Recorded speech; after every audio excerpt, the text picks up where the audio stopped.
Night. Thank you, and Andrew, for joining me again.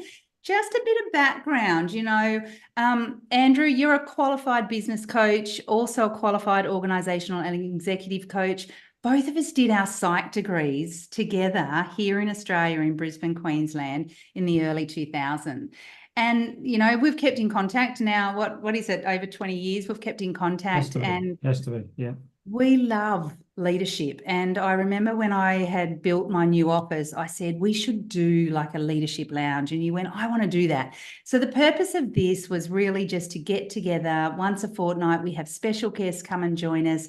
But it was really just to get together and share some insights and ideas and models and frameworks around leadership, because I often find that so many people are put into a leadership role, but no one's really taught them how to be a leader, and, they don't have the tools or the resources. So that was the whole purpose of it. And we call that accidental leadership, where, leaders are trying to transition from being a good technician into that leadership role. And I wanted to talk tonight about our best-selling book. And I invited the lovely Fabian on, who is also a co-author of this book, that became a #1 bestseller all over the world. So I'm so happy to have you here, Fabian. I'm so happy to have you here, Andrew. Why don't you introduce us to Fabian? Yeah, this was really weird how it came about. We contacted Fabian on LinkedIn and said, we need someone who's really famous and smart to write the foreword to the book, right? And so Fabian said, let me think about it, and came back, and the introduction, the foreword was brilliant. But let me see if I've got this. You've been involved in global learning and development at the executive level for at least 20 years. I know that, maybe perhaps even more. And I know that you work with professionals at probably at the elite level. And the third thing that I know about is you've written this amazing book called Unapologetically Bold, which, if you haven't heard of it, have a look at it. Really great book, really, really good. And it's subtitled How to Regain Self-Confidence Using the Transformation Cycle While Climbing the Corporate Ladder. And it's a great book. So, and claim to fame, you've written the foreword for Leading from the Heart, and you're also shown on the back of the book as well. This is an amazing book that went to #1 in the USA, the UK, Australia, and who did I miss? Canada as well. Yeah. Cool. Yeah. How amazing. So welcome, Fabian.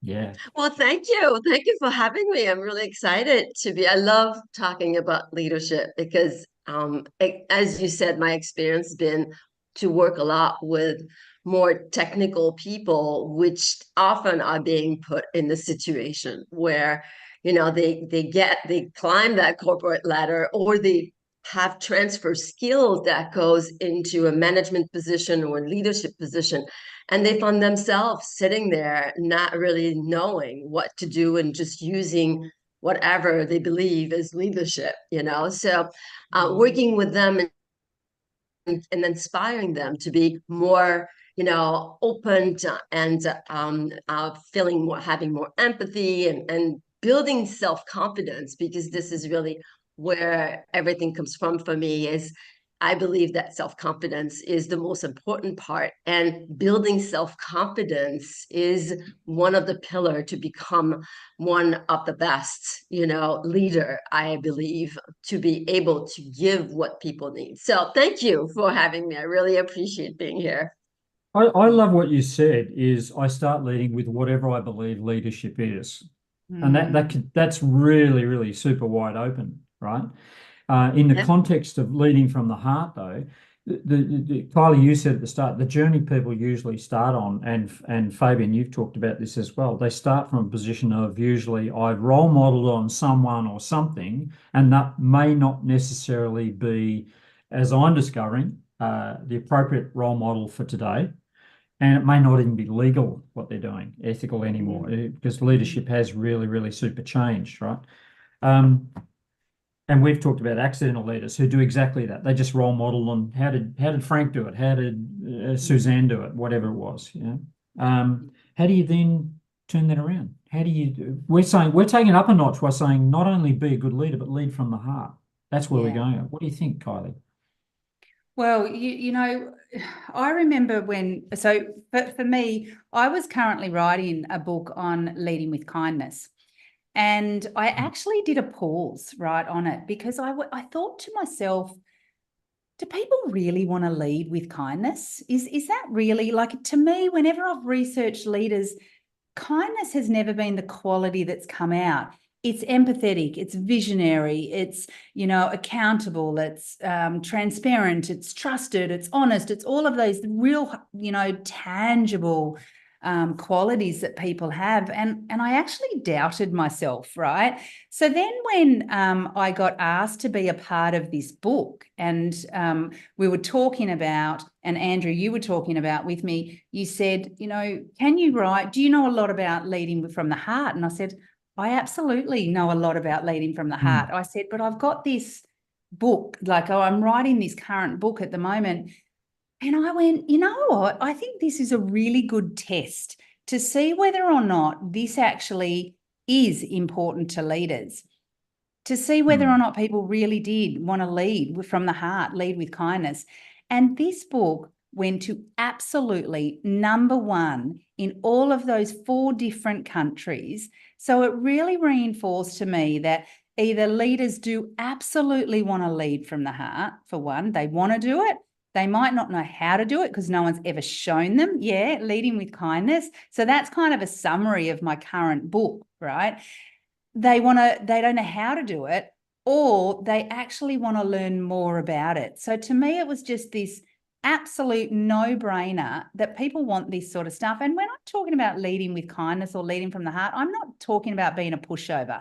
I'm not talking about, you can't have those tough conversations. In fact, leading with kindness and leading from the heart is making sure you are having those tough conversations. I remember having to get rid of exit one of my staff members. And I remember thinking, I went on for a long walk on the day that I was making the final decision. And I went, if I don't let him go, I'm creating poor culture within my organization. I'm, one, impacting myself, my clients, and the team. And I think the team start to lose a little bit of trust. And also, I'm not leading him with kindness either by letting him stay in a role that actually he wasn't competent in and therefore not his best. So to me, it just reinforced that there's so many leaders out there that want to learn and want to know how to lead with kindness. In both situations, right, you've mentioned leading with self-confidence and with kindness. Fabian, what's the opposite of what you're talking about? You said we want to build self-confidence and lead with self-confidence. That's one of the pillars you mentioned. What's the opposite of that? Well, the opposite of that is being too much in control, I think, because when you are in control and you're micromanaging and you're kind of controlling everything, you take confidence away from people. So people are feeling like, well, I can't do anything because I'm not good enough. So their worth goes away. And so it's why, when you are micromanaging an organization, then you never get into a point where people feel empowered to move forward. So I think the opposite is feeling that you have no worth, that you have nothing to bring in, and you feel like you're being controlled and manipulated the whole time. So I believe that empowering people, and we talk a lot about empowering all the time, but there's way, and I love the kindness because that's such a simple thing to empower people with kindness. Just show them the way with a very, very small little components, being kind to each other. And I believe that it is one of the elements that you can build this leading from the heart. It doesn't have to be complicated. And yes, there's so many components that can be used. We can go, around the block and pull everything between, resilience and curiosity and so on and so forth. But I believe that at the end, it's building that foundation. And I think kindness, self-confidence is foundational. Empathy. No. what would be either this is for both of you, what would be the markers of kindness and what would be the markers of self-confidence? Where if you run into a leader and go, yeah, they're leading with kindness, they're leading with self-confidence, what would be the markers? What would be the things you're looking out for? That they care about their staff, right? So that is that, they are genuinely connected with their staff, genuinely concerned with their staff, and actually want to care for not only them, but also their people, right? Their family. So that to me is, are they kind? Do they see, and this is the same, even when we're having those difficult conversations, we do it with the right intention, and that is to be kind and develop and provide feedback and support and grow. So it doesn't matter. It's they care about the people in their charge. So that for me is the biggest marker. Yeah. For me, self-confidence. Yeah, go. Sorry. I'm sorry. Yeah, for me, self-confidence is you notice when a leader has self-confidence and they want to instill self-confidence in their team, you see it by the way they are supporting each other and catching each other when they have issue, and how they find ways as a team to create solution, and not always wanting to provide the solution, because a leader that provides solution all the time means that they're not necessarily trust their team to find that solution. So I think that's how you see that self-confidence is being passed on to the rest of the team. It's really interesting. What about you, Andrew? What do you think about it? I've got an idea, but I just want to pick up on a point, Fabian, you just made there. And it was interesting because when we did the book launch, this was the thing that in your introduction your forward that really resonated with me. Firstly, I was not a good boss. Okay, that's the first thing. I wasn't kind. I micromanaged. I did all the stuff you shouldn't do, right? Well, but the thing that jumped out at me, I really was convicted by the point you made here, and this is from the forward that Fabian wrote. Cultivating self-confidence by allowing the team to grow, make mistakes, catch each other, reward and celebrate wins while analysing the pitfalls. But for me, that was probably everything that was wrong with my leadership. I was doing everything. I was doing all the opposite of that. I was not allowing the team to grow. I was pointing out their mistakes and not my own.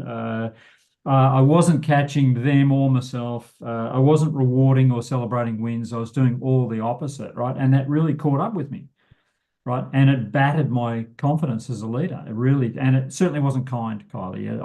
I know that you have this impression of me as a person, but I wasn't a kind man at all. That was before I knew you. Yeah. Well, yeah, no, it was while you knew me. Yeah. Because I was still wrapping that business up. But that for me was that really, if you're thinking of buying the book, just the forward alone, and then your one on kindness is just such a really relevant topic because of the care for people. I think that's what was missing, that I really did not give a rat's about my people. It was really bottom line focused. Did you get the result or not? If you don't, you don't work here. There wasn't. I certainly didn't know who worked for me, who their partners were, how many kids they had, or how I was impacting them on a daily basis. Yeah. So I got the hard lesson. And the result was burnout. Well, I think it's more than that, and that might have been in your situation, but let's think about the impact, right? When we don't lead from the heart, when we don't lead with kindness, when we don't allow psychological safety to be the foundation of a high-performing team, then we get disengaged staff, we get quiet quitting, we lose good people, right? We get a toxic culture, we have low productivity, low engagement. I could go on, right? And all of those things impact the bottom line. So it's interesting, isn't it, how you say, Andrew, unless you got the bottom line, I wasn't interested. Whereas I'm a big believer that it's the people that actually get the results, right? So we can have this fancy strategy, but if we're not leading with kindness, then we're not going to empower, we're not going to increase confidence, we're not going to, have productivity, performance, engagement, happy employees, all the things that we absolutely want to drive success. Yeah. I've got to say, I did change, but it took a lot for me to change. I had to have a crisis to change, in that approach, right? And my Yeah. bottom line actually improved. Caring about people, not Yeah. treating people as objects, right? Treating Yeah. people as people was actually better for the The bottom human line. element. Yeah, Yeah, absolutely. yeah. I did Yeah. turn it around, by the way, so I wasn't a particularly You're bad person still, the whole of my how life. you going now? Yeah, So, pretty so good you now. actually was good in the heart, so you Yeah, turned yeah. around. So your Uh, heart took ah. over. Yeah, see, Yeah. this is why you get to write the forward, Fabian, right? So you have the insights. Yeah, Yeah. exactly. Yeah. But it was I the think, micromanagement and I'm thinking because there's in both of what you said, there's some nuances there, like you're saying the kindness of having a tough conversation. There's a real nuance, there's a real kindness in that, which is hard to see. And the yeah. same with the self-confidence was taking a hit, even though I was making more money than you could poke a stick at. It was a very on the bottom line, it was a really, really successful business. But as a person, no. I had an existential crisis with it. That's where it terminated. And it was purely because a lot of the things we're talking about in the leading from the heart were missing. Yeah. Yeah. Yeah, Yeah. yeah. I do believe that now with the workforce that we have, because I mean, like when you look at it, we have at least minimum 4 generation working together right now. And so we have a complete, change of mindset between a Gen Z and a baby boomer. And the Mm. way they lead is completely different. And what is important to them in their life is completely different. And I believe that adding and having this concept of leading from the heart and being a little bit vulnerable sometime as a leader Yeah. Yeah. is something that is very powerful with you Gen Z and you Mm. millennials. And I still think Gen Xers also are kind of quite open to that. And I think that's really important for anyone who's in the workforce now that is planning to be a leader or wanting to be a leader is to develop these capability to be able to see the big picture and Yeah. drive business, as you said, Andrew, and drive the bottom line because you can drive the bottom line Through being your a people. human being, okay? Yeah. Yeah. You Through your don't have people. to be the Yeah. controller. It works and it's so much easier because it happens on its own. You have nothing to do. All you have to do Yeah. is kind of Yeah. sit and watch and let them be and let Yeah. them do and let them, kind of move forward the needle and bring the revenue. So I think it's actually much easier. And I think we really need to change our mindset. Everyone Mm. needs to refocus and change mindset. But I really believe Gen Z and I think the latest generation of they call the alpha or something like this. Mm. I'm not super sure, but those are going to be driving that change of mindset in leadership. That's my belief. Well, I It's think it, ironic. I worked with a guy in mining called Frank, a guy called Frank, who was probably on reflection, one of the most heart-led leaders I've ever worked with in a very, very tough environment. But his overall concern was health and safety of the people who worked on that mining site. So he was no compromise on health yes. and safety, right? And people got that tough stance, but what they got was how much he cared about them. Yeah. No Mm-hmm. one dying on my shift. Yeah, totally, totally. Yeah, I care for the families, I care for the yeah, people, I care yeah, for, what happens. yeah. I think what leaders, I talk about, Fabian, as well, that 4 generations where we're leading those 4 generations. And I think what's really important for the leaders of the future is really around, and we know this through the Gallup survey, where people are saying, Gen Ys, Gen Zs and millennials no longer value the company or the leader. They value development, growth, opportunities, and those good qualities like kindness and support and growth. So as leaders, we have to adapt to what our people are needing from us in order. And I get it. You know, some leaders say to me, God, this leadership is complex. And it is complex to what it used to be. It was very much command and control. I'll tell you what to do, you do it, and then that's it. There's no collaboration. There's no empathy. Don't bring your outside problems in. That's it. This is what we're dealing with. We're dealing with our work, keep the rest of it at home. Whereas we know now that actually people want empathy. They want kindness. They want connection, they want understanding, they want flexibility, they want so much more. They really are. We are a demanding bunch of human beings, aren't we? But it's what we've got, so we have to evolve. Fabian, and again, this is open to you two guys. If you had to say the thing I want you to walk away from, if you get nothing else from our chat this morning around self-confidence, what would it be, Fabian? What the thing you'd say you've really got to along the self-confidence piece, what would you say?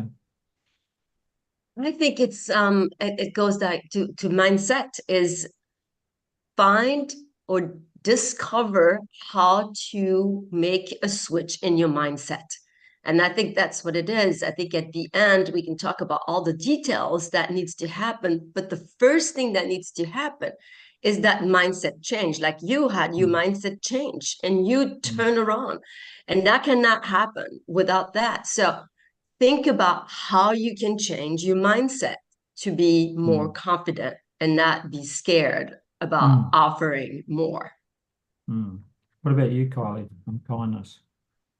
You know, I think if you are wanting as an organization or as a leader that enduring greatness within your organization, then you have to prioritize kindness as the cornerstone, or leading from the heart as the cornerstone. It is the people that get the results. So you need to prioritize the people if you want to have enduring greatness. For me, it was, and you touched on it, Fabian, is I had to get conscious about how I was leading. Right? I had to say it took a crisis. I hope it doesn't take a crisis. If you're watching this, I hope you don't need a crisis to change the way you think about stuff. It took a crisis for me, right? But I had to go very conscious on my awareness of how am I actually being as a leader. And I started to do that audit, which is one of the reasons why people come to all three of us, is because at some point they've had a realization, oh, shoot, this isn't working, or it's not, or either it's not working, or I could be doing a lot better with this. It's either one of those ends. But for me, it's pay attention to the cues you're getting. Go conscious on that stuff. Leadership is a very conscious, grown-up. Emotional intelligence, isn't it? It's that emotional intelligence. Yeah. You know, we know research proves time and time again that the more emotionally intelligent leaders have better success. Right? So much research on that. And qualitative success as well. Absolutely. Thank you, Fabian, for coming and joining us. Just let's hold our book up again. Thank you. Let's hold our book up again. I'm really proud of this book. I get an opportunity to co-author books, and I'm really, really proud of the book this time around leading from the heart. I think it's a book that everyone has to get. I'm going to get everyone to pop in the links in the chat bar. RG, before we close off, if there's any questions, let us know. But Andrew, as always, just such an absolute pleasure to spend time with you on the couch. Is there anything you want to leave us with? And then I'm going to get you to ask your famous last question to Fabian. Yeah, I'm always stunned that we've got, this is a truly international program. You're in Australia, Fabian's in Belgium. Yeah. Belgique, and je suis Angleterre. I'm in England. And you're in England, yeah. And I'm in England. I'm in the United Kingdom. So it's really amazing. But the point is, we're touching people internationally, through our work. So and it's smart money. So yeah, I want to I was thrilled that you wrote the foreword to that book, and Kylie, I'm thrilled that you jumped at the chance to say, yep, let's do it. And both of you in a heartbeat. Yeah. You know. Just both in the heartbeat. Yeah, this resonates, I'm on board. Boom. Yeah, and that was the result. And from a publishing perspective, I just know that it resonates with people, because I get emails from people saying, love the book, this is fantastic. When's Leading from the Heart #2 coming out? All that sort of stuff. They keep asking that question. We probably should do a shout out to Joan Scott, though, shouldn't we? Who's the editor? Oh, absolutely. Yeah. And she's written some amazing stuff in there as well. I actually sent her an email the other day going, love your work. Yeah. And this was Joan's idea. She wanted to do a book on Leading from the Heart, and she came to me and said, can we do this book? I said, yeah, absolutely. Yeah. So there we go. She definitely is the one that put all of this together. Yeah. She connected all of us. She connected the dots and an amazing lineup of people, that's for sure. So Fabian, this is the question that I ask everybody. We discovered that when people come on and have a chat, they say, oh, the thing that I wanted to mention was this. As soon as we say we're finished, the thing that I wish I'd said was, what would it be for you?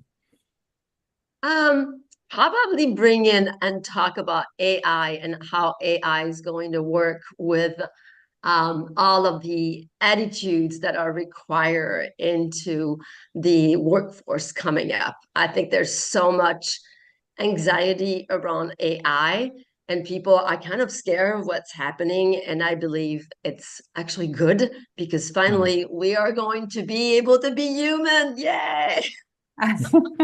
Again. Yeah, maybe we should talk about that on one of our topics. I'm sure it's interesting to a lot of our audience. Yeah. I think so. That's where we're going next. I think definitely. Good. Well spotted, Fabian. Well spotted. Yeah. Thank you. Beautiful. Go and have a lovely day, so Andrew and Fabian. So lovely to see you, and thank you for joining me and just sharing your thoughts around Leading from the Heart. So thank you. Thank you. I'm excited to have been part of this. Thank you.